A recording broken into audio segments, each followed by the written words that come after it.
Uh, I have a gentleman coming to our broadcast booth. We are at his office, the office of the Prime Minister, Bob. Yeah? So, he's a big man. So I have to go to him. Thank you very much, Bob. Good afternoon, Mr. Prime Minister. Good afternoon, Cliff. I haven't seen you in a little while. Yes, you're too busy. Yes, I am. Yeah? Actually, yes. Busy running Jamaica. Yes, a lot of things to do. Yes. But, we have our hands firmly on the wheel. On the ship of state. Yes. Well, let me begin with what we are here today with. The shelter recovery program. Yes. Extremely important. People are still, some people, too many people. Too many, yes. Yeah, still having the sky as their roof. Yeah. What essentially, as Prime Minister of Jamaica, are you saying to those people who have lost their houses, lost their roofs? A young woman who called me yesterday on behalf of her mother, somewhere in Old Harbor. She's registered. The people from the Ministry of Social Security came, took her number, but she hasn't heard a word from them since. So she will be hearing, the launch is symbolic, the start, but work was being done 4 weeks before. So in a few more days, the calls will be going out for persons to either receive a check, they may receive a text on their phone, because we're using several modalities, meaning several ways to get the vouchers or the checks to them. So it might be digital, or some maybe have to be physical, but the calls will start to go out and people will start to be able to access the financing. And how many people have so far registered and that the government is seeking? So it's not, it's an assessment. So they have assessed over 70,000 households. And so they would have, as you said, taken numbers, they would have looked at the damage, got a sense of the needs. So now they will be making the calls, right? Now, the total damage in terms of number of households, very difficult to gauge. If we use satellite imagery, that could be as high as 150,000. And that's a lot. If you were to say, 3 or 4 per household. And that's why the assessment is critical, that you have to go and physically inspect the damage. And that's what we've been doing. And so we have physically inspected 70,000 plus households. So tell me, how much you can do? How much can the government of Jamaica do? God, I mean, I want to give hope, but I don't want to be unrealistic. Yes. So which is why we've started with the most severely affected.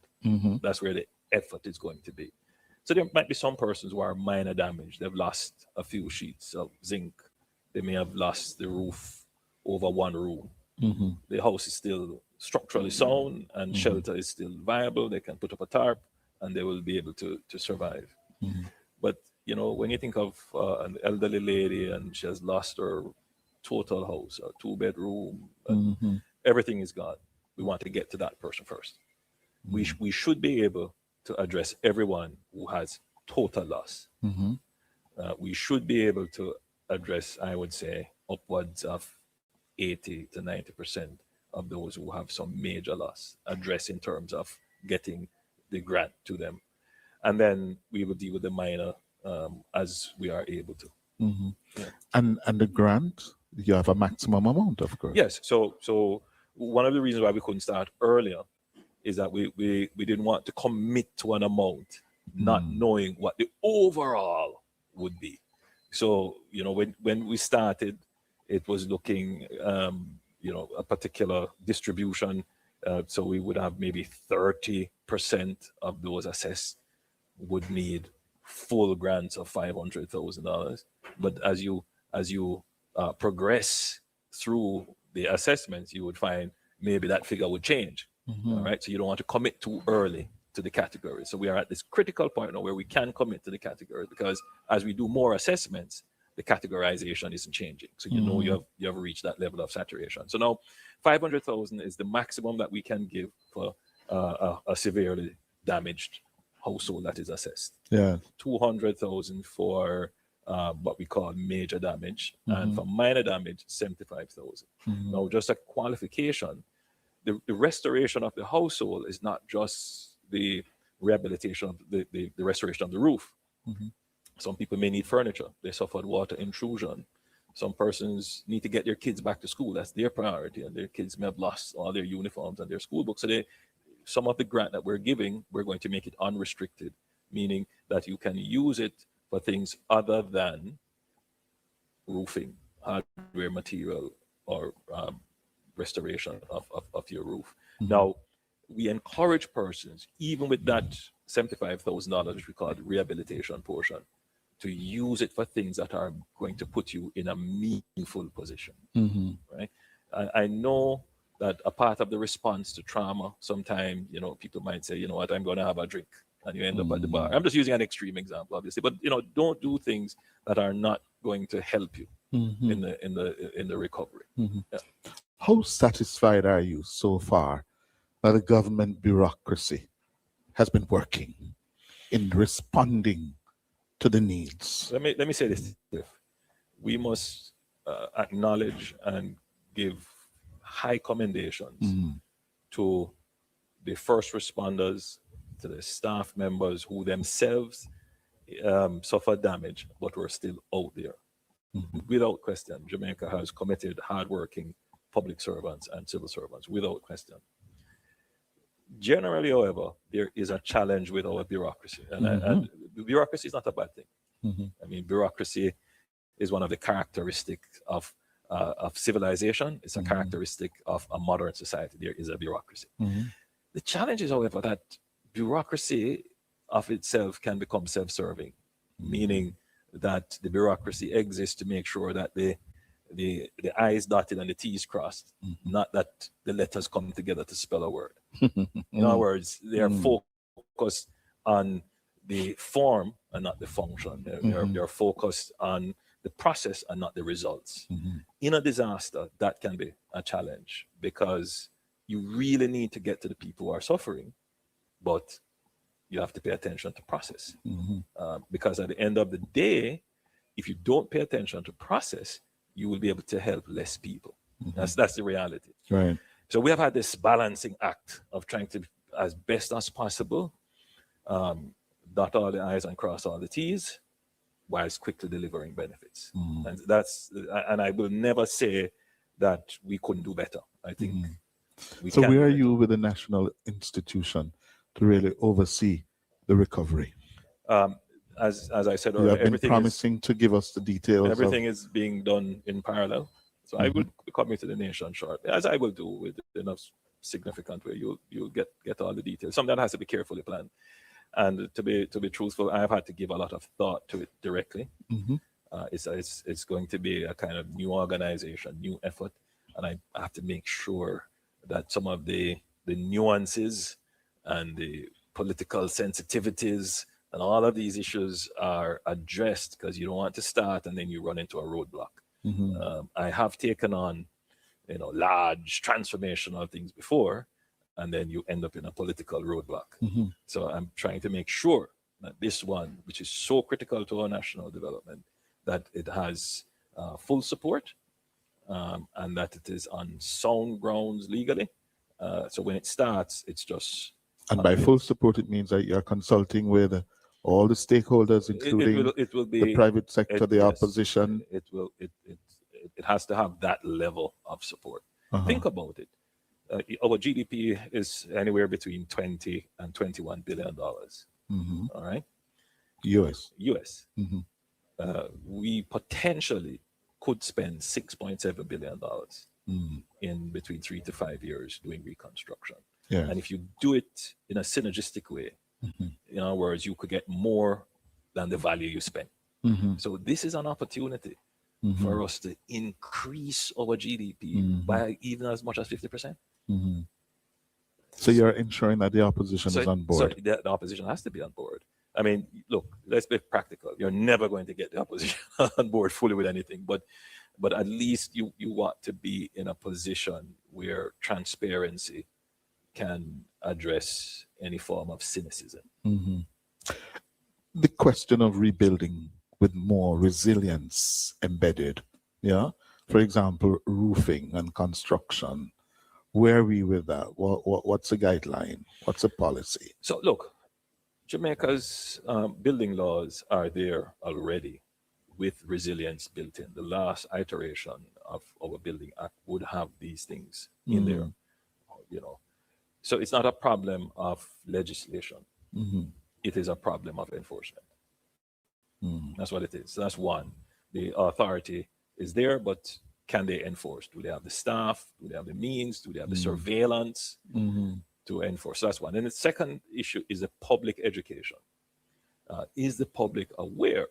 You know, we can't take it for granted. You know, everybody's putting up a house and people are building, putting ply and lumber, but do they actually understand that there are ways to strengthen your home against a category 5 or a category 4 hurricane if you just do these simple steps?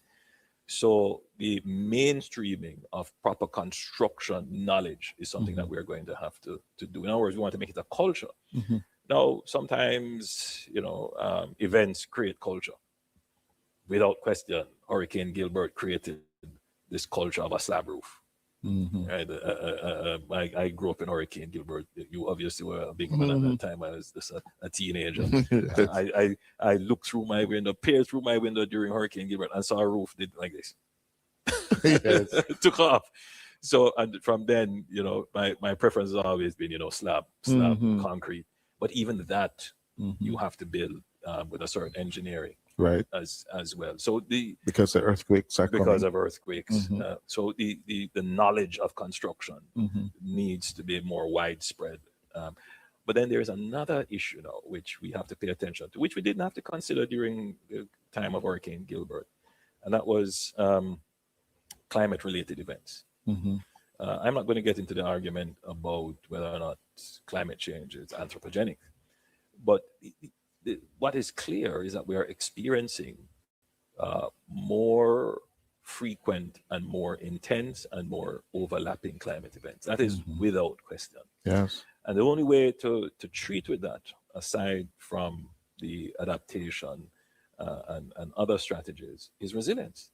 Right? So we have so resilience is not just about the ability to recover quickly from a shock or a disaster. It's about taking decisions that do not put you in harm's way. And so the drive for people to find somewhere to live. People are finding marginal lands. They're going into swamps. They're going on steep hillsides. They're going into places where they don't think anybody's going to see them. And so they think they can live there safely. What this storm has done is to say if you build in an area that is susceptible, that is prone to disaster, there is no safety for you. That is the reality. And so the government can't say, I'm blaming you for being there. The government has to take a position to say, all right, we need to provide safe places where you can get access to build. That is what the reconstruction is about. Good. For example, Black River. Yes. Where are you going to rebuild Black River? So Black River is the legacy of our colonial history. When Black River was conceived, nobody was thinking about climate change. You know, it was not an issue. When Black River was conceived, nobody was thinking that Jamaica would have so many cars, that we would need to have wider roads, and that we would face these kinds of issues with hurricane and so forth. So if we were to build Black River today, we wouldn't build it where it is currently located, because we have the knowledge and the experience of what is to come and what has happened. So many years ago, maybe 2016, 17, I had given a directive to the UDC to identify where the third city could be built in Jamaica.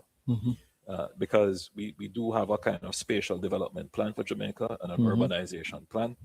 And we recognize that all our towns, many of them are centuries old and weren't built for purpose. You know, whereas they can't sufficiently carry the purpose today. And the last time we built a town was Louisville in St. Elizabeth, in response to the middle quarters, Newmarket flooding. So we asked the UDC to do this work, and they came up with an area in St. Elizabeth, which is very close to Black River. I don't want to give too much details. I'm very reluctant because anything I say can change how markets work, and so I have to be price of land. Which defeats the purpose of having a. So it's going to be more inland. Yes, we can say that it will be more inland. Yes. Prime Minister, the issue that we heard yesterday, Jamaicans who are now in the process of applying for immigrant visas. Yes. Their lives are now upended. Yes. How is the Jamaican government? How are you responding in terms of making a case for Jamaicans? Because the thesis is that they could be a likely public charge on the American purse, taxpayers' purse. Jamaicans are industrious. We're notorious for doing 2-3 jobs in America.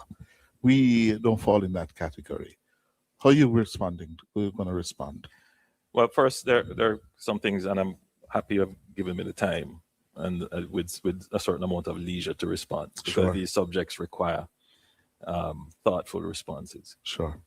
When I was growing up, which is not so long ago, all of my friends wanted to go to the United States. They all wanted to migrate. And even when I was at university, all of my friends wanted to migrate. They just could not see a future here in Jamaica. I never took that view. I thought I will stay in Jamaica, I'll work in Jamaica, and I will make the best for my people and my country. It is not that they were unpatriotic and I was somehow superior in my patriotism. No, I think there was just a sense of frustration with the nation. And I think that sense of frustration would have carried for many decades and many generations. And it was in the interest of receiving countries for many years to use Jamaican labor, to use Jamaican talent, to build their GDP. When I became Prime Minister second time around, I visited Cayman. And I was in Cayman, they were having a celebration there, and they invited me to be a guest. And it struck me that more than half of the population in Cayman could claim either being Jamaican or having Jamaican heritage. A developed society that relies on Jamaican talent. And it's not just Cayman. You could go all around the Caribbean. You could go all around the world and see what Jamaican talent has accomplished when paired with good government and opportunity. So the problem was never the people. The problem was always what governments do and the opportunity they create. Somebody has to stay here and fix government and create opportunity. Because it is not always going to be in the interest of the receiving country to have immigration. Because remember, they received immigration on the basis that it was a net benefit to their economy. Now, I cannot make any prescription as to how Americans or any other society view immigration, nor whether or not it's a net benefit to their society, whether or not it helps with not just diversity, but with innovation and the cost of labor and so forth. So that's a political decision for another sovereign country. My job is to create good government and opportunity so that people can make their economic decision, not just on a moral position of patriotism, but on the ability to feed their family. This does not happen with the snap of a finger or overnight. Okay? So if you were to take some of the pain points that would push people to migrate, the ability to get a job, then a good salary, infrastructure, not just roads, but world-class infrastructure. You want to be able to go to the cinema, go to good restaurants. You want to be able to have, good landscape and streetscapes to feel like you're enjoying modernity and you don't have to leave here to go somewhere else to do that. The place is clean and so forth. Good healthcare, good education, and of course, a peaceful society. Now let's look at all of those things. The lowest unemployment rate in Jamaica's history since my administration. We're practically full employment. All right, so the employment issue is not a problem now. The problem is we just can't find people to work. Why? Because there's heavy migration. And as you have heard, the birth rate is below replacement. So these are social issues on the horizon that we have to address, all right, if our economy is to grow. The issue of higher wages. Higher wages don't just come because I am demanding higher wages. Higher wages are tied to productivity, and productivity is tied to innovation and the integration of technology, and that means better management, that means higher skills. So to get higher wages, you have to get higher skills, higher innovation, and better strategic management of resources. We're working on that. Then let's look at crime. Clearly, that is where we have made the biggest impact. We have reduced murders, which is the ultimate expression, the ultimate form of violence. And we're keeping that down. And the objective now is to attain peace. Peace is not the absence of conflict, but peace is the resolution of conflict. What you're saying, Mr. Prime Minister, is that your administration has successfully been dealing with the push factors that would drive people to look towards the US. Yeah, and as I travel, one of the things I get is that people have been saying, but I'm going to get my Jamaican passport. If you look at the number of applications for Jamaican passport from overseas, it has just increased almost 100-fold, more than that. So people are beginning to look back at Jamaica seriously to come back. Now, for those persons who have, genuinely, there's always a certain number of persons who genuinely want to migrate. They want access. We don't train nuclear scientists here, for example. They might want to take up a course in nuclear science. They have to migrate to that, whatever it is. So those are persons who are going to be affected by this, without question. And of course, we do have an obligation to pursue diplomatic channels. But we must always bear in mind that's a sovereign decision by a sovereign country. And we make no pronouncements on it other than we will use our diplomatic efforts to restore normalcy. But bear in mind the position. We must build our own country. And we need to stop this kind of view that, it's so easy to say, there's a kind of cynicism, but this is no reality. Other countries may very well follow suit. There is a growing public view in many developed countries. And I don't know if Jamaicans follow international affairs, but you're seeing a growing trend for countries to want to stem immigration. So we need to look. There's no enthusiasm on your part to really lobby the Trump administration to make the case for Jamaicans to be exempted. No, that's not what I've said. I've said we will pursue diplomatic channels. We definitely will do that. But we're going to pursue even more, making our country the place of choice to live, work, do business, raise families, and retire in paradise. I think that is a greater objective that we must do. Were you caught by surprise when you saw that Jamaica was included on the list? I don't want to say too much, but one of the purposes of government is to be a periscope. To look, come out of the water and look to the horizon and see what is coming. So we already saw what could be the future. And so we've been planning and working assiduously towards that. Look, it's easy to say go on and lobby, but you also have to bear in mind that sometimes these things are called negotiations. And so what are you going to give? What are you going to get? So, the Jamaican public, I think, needs to understand that we are in a different era of global and geopolitical, geoeconomic, and geomilitary politics. And it requires a certain smarts, a certain foresight and thoughtfulness to manage the process to keep Jamaica safe. Bear in mind, in all of this, Jamaica is still, one of the strongest countries institutionally with one of the strongest economies that still has access all over the world. One of your predecessors, one of your former party leaders, former Prime Minister Golding, in commenting on this, said the man who sits in the Oval Office, 1600 Pennsylvania Avenue, Donald Trump, is a megalomaniac. Would you agree? You know, as Prime Minister of Jamaica, and I want to repeat that, my job is to keep Jamaica safe. We respect the policies and programs of sovereign nations. If they have a negative impact on us, we obviously will use our diplomatic channels and other channels to bring our case, to lobby, to negotiate, to make sure that the best interest of Jamaica is always pursued and maintained. So you wouldn't agree with him?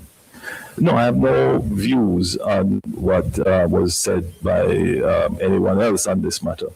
My own view is that President Trump is, pursuing a strategic agenda, which I don't think it is a surprise to many. It's well documented. You can read several of the international articles and several of the think tanks and what they have published. So you understand what it is that they are about. We should not be fazed by this. And I think that is where the challenge is. There is an expectation that the global order is always going to be the way we thought it was. The global order changes over time. These policies are not new policies. They were pursued in the early 1920s. They were pursued before. So what we must do as a small, developing country is to be able to position ourselves to take advantage of opportunities that are created and protect ourselves from threats. All right. We should not get diverted into ideological debates, which are just a smokescreen and diversionary from the main issue at hand. At the end of this, we want our economy to grow. We want to remain peace. We must rebuild the areas of Jamaica that were damaged. We must be more resilient. If you were to take the era of the 70s, when we diverted into all kinds of ideological schisms and isms, anyone who went through that today, reflecting on it, could not say that it benefited us. Mm-hmm. No. And so that is what I have learned, having gone through and seen it. Obviously, I was a youngster then, but I was around then. Yeah. And in the 80s, right? I am not going to make that mistake. Right? Jamaica will be, as I said, on steady, solid, strategic, well-led grounds. Prime Minister Holness, thank you much. Thank you, sir. Thank you. Good. So we're going to leave it for today.